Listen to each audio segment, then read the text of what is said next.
Hello, Wind Clan. This is Renee, the Practical Shaman, and I'm getting ready to go live here in just a minute or two. Or actually, I guess I am live. Here we are tonight on my beautiful home in Whidbey Island, which is off the coast of Seattle. I'm just practicing because some of these wind whistlers are just showing up here now, and we're trying to. This is me trying to control everything and orchestrate the parking. Oh, she's already practicing. They're getting in there. So, oh, hi, Leighton. How are you? I'm so glad you're here. I wish you were here to actually. Leighton is this great videographer. He makes little snippets. Did you see me talking to the Buddha? Hey, Leighton. So they're saying hi, Leighton. And I'm sure some other people are going to try to figure out how to get here. So, Leighton, was it easy to find this to get here? Did you get right to the top of the page with this? This is my first time going live. There's my friend Irene going back and forth. You might as well just park. So I'm Renee, and I'm Renee Baribeau, and I'm kind of not losing the Practical Shaman, but the Practical Shaman is going down a little bit into the byline, because something Hay House told me is people don't buy books from the Practical Shaman, they buy books from Renee Baribeau. So Renee Baribeau is now moving up to the forefront of this party. And it is a party because it's the summer solstice. And it started last night and it's going on right now. And today is the longest day of the year. And so what that means up here is that we are going to have light until 10 o'clock. How exciting. So I have some friends here joining me. Hello. No? Oh, thank you. They're arriving now. I don't know if they knew that I was going live at 6 o'clock like the news. Poor Colin didn't even know what he was showing up for. But I just want to get everyone settled, and I'm waiting for like about 59 more people to join before we get going here, but I think we'll probably get started really soon. Where's Irene? She's not with me. You know, it's kind of an interesting thing, these winds. And what we're gathering for tonight, besides for the summer solstice, is that we're getting ready to launch a 30-day journal challenge. And people might say, well, it's summer. Why would I start to journal in the summer? Well, because the summer is traditionally a time that you really spend a lot of time in your garden, weeding, thinning, and doing those things. And what I've learned in my life, I started journaling at 11, was that as you learn to weed, you get really clear on what the strong shoots are, what plants grow the strongest, what will endure in your garden.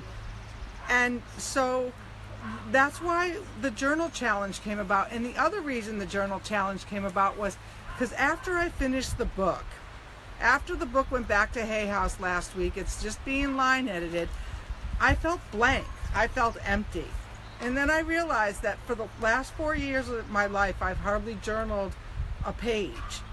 I've done research, I've written 165 pages, I've written hundreds of pages, but I've hardly journaled. And so I started to journal when I was 11, and it was something that really brought me back and saved my life in some ways, because years later, I got to go back and look and see what I rehashed over and over and over and over and over and over and over in these journals.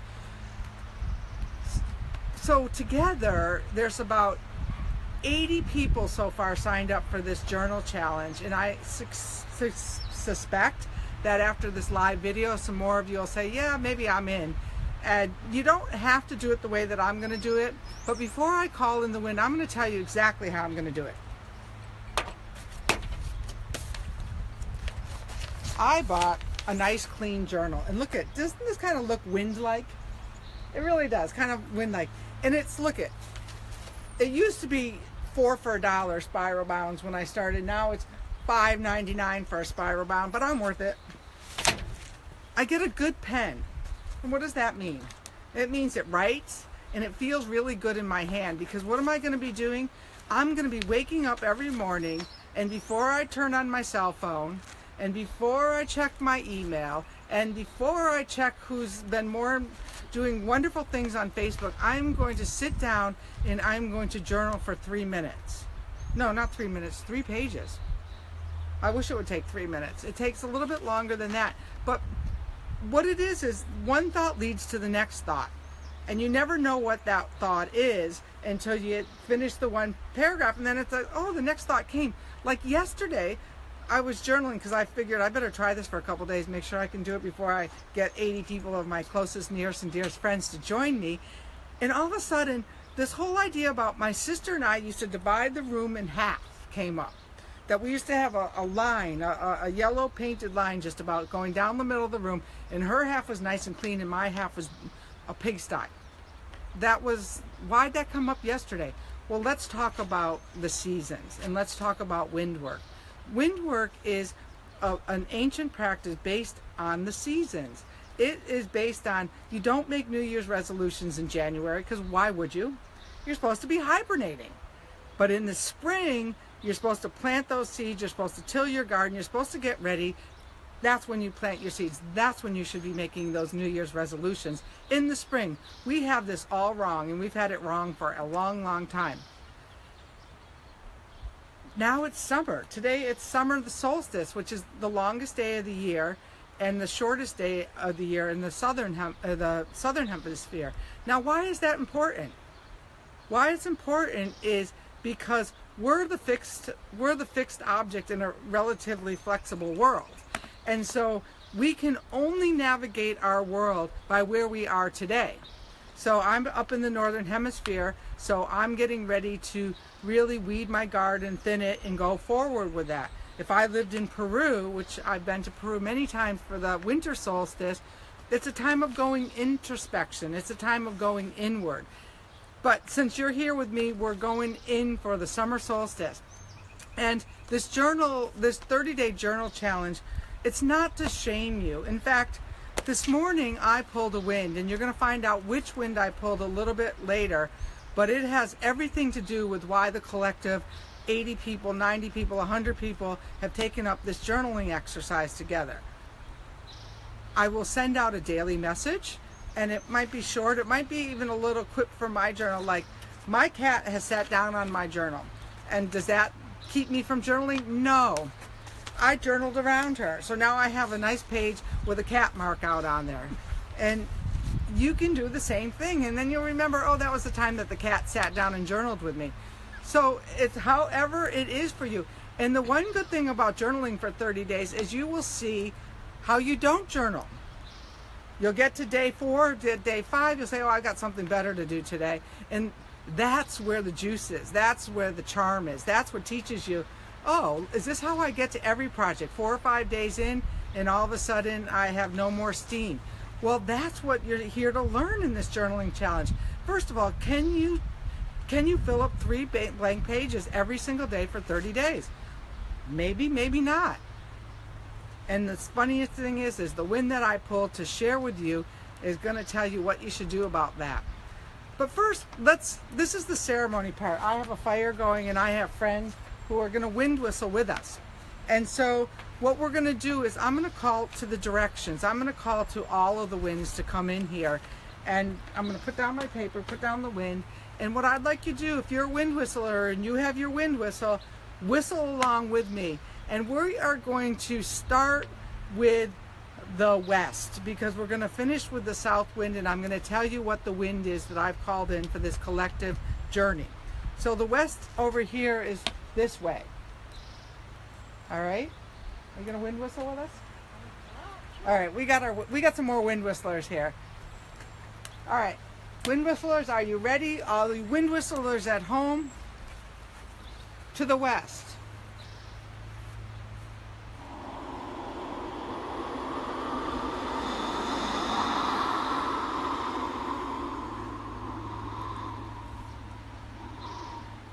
We're calling to the west wind of Zephyrus. And my friends can tell you, I'm not making this up, that as soon as we call to the west wind, the trees started to shake a little bit. That's what happens when you call the winds into your life. They cooperate.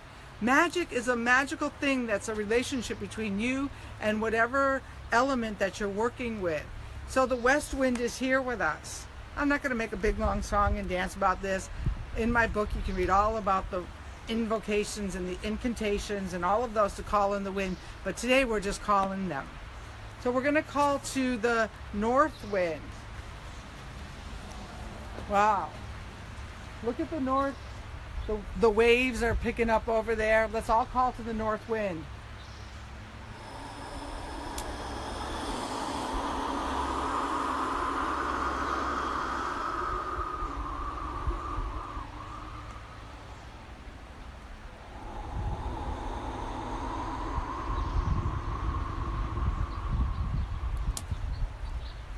Breezes are, now the other trees are twinkling. I love this. Leighton, I bet you're laughing too. Leighton took pictures of me and his eyes went wide open when he was watching. All of a sudden I'd call the wind and the wind's in the water, and he's like, Renee, do you know that the wind come every time you call him? I hope so, otherwise I better not be publishing a book. We'd be really in trouble here. He's talking, but I can't read it from here. I can hardly see Leighton, forget that. I'll read it later. We're going to call to the east wind. And the east is the wind we're coming out of now and moving towards the south wind. So call to the east wind, everyone.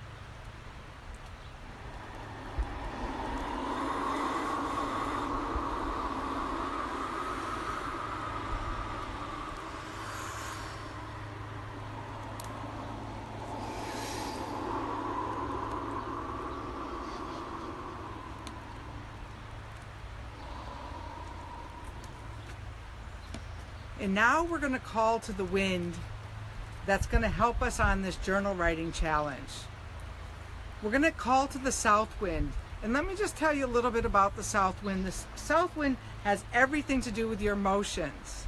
It has to do with deep seeding, deep cleaning your emotional body. The west is about endings and harvest. The north is about going into hibernation in your spirit. The east is the new beginnings.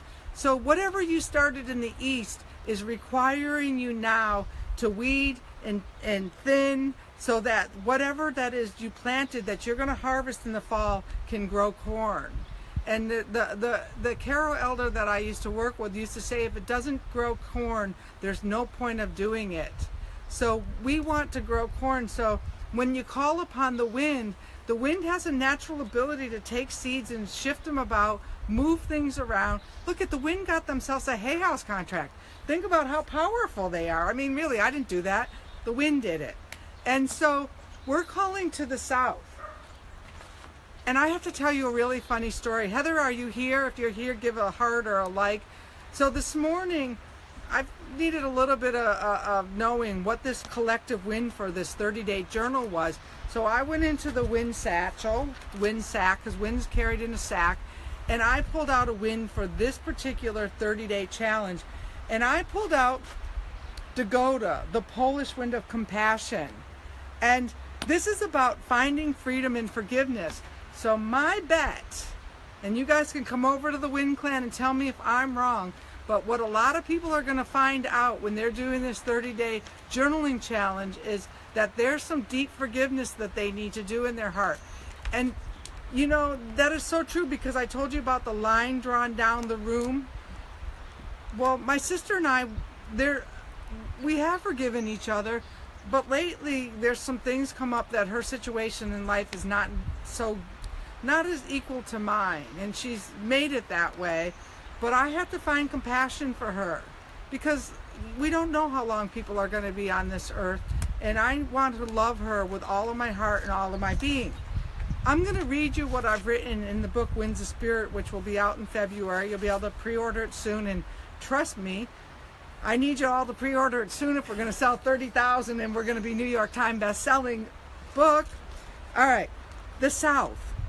The arrival of Dagoda in the South signifies that this is a time for a moral victory over your emotions. Dispel whatever is ugly. Lighten up. Laugh. Laugh, laugh, laugh. And enjoy yourself, like we're going to eat spaghetti and meatballs after this. Repressed emotions may be triggered by unexpected loss, recognition, achievement, or illness.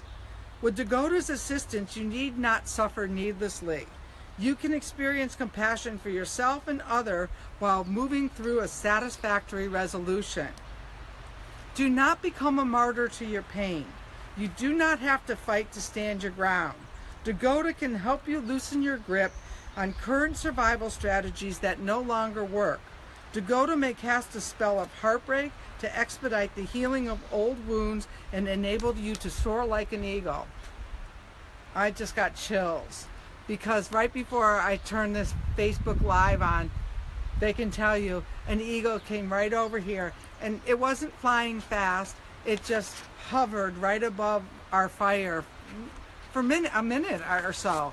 And so that's the second eagle that I've seen today. So I want you to do this journal challenge for you, and so that we can all soar like eagles. So we're going to call in this last south wind, and then if you haven't signed up for the challenge, I'm sure anywhere on this page you can find a link. Please sign up and join us. And the first person you're going to find forgiveness for is yourself for not doing this challenge perfectly.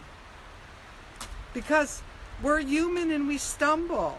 So if you get to day 4 and you need some extra wind, you come over on the Wind Clan page and tell, hey Renee, I need some more wind. All right, so we're going to call to that south wind of Dagoda, the wind of compassion, finding forgiveness through this journaling process.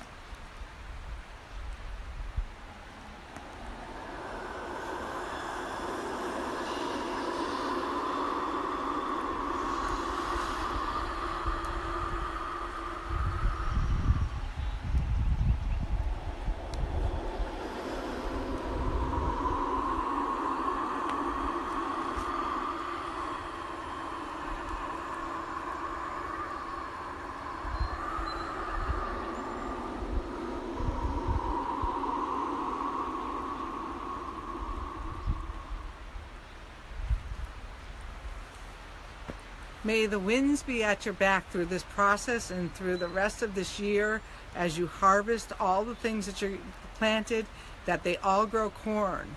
And I'm Renee Baribeau, still known as the Practical Shaman, and this is the wind work.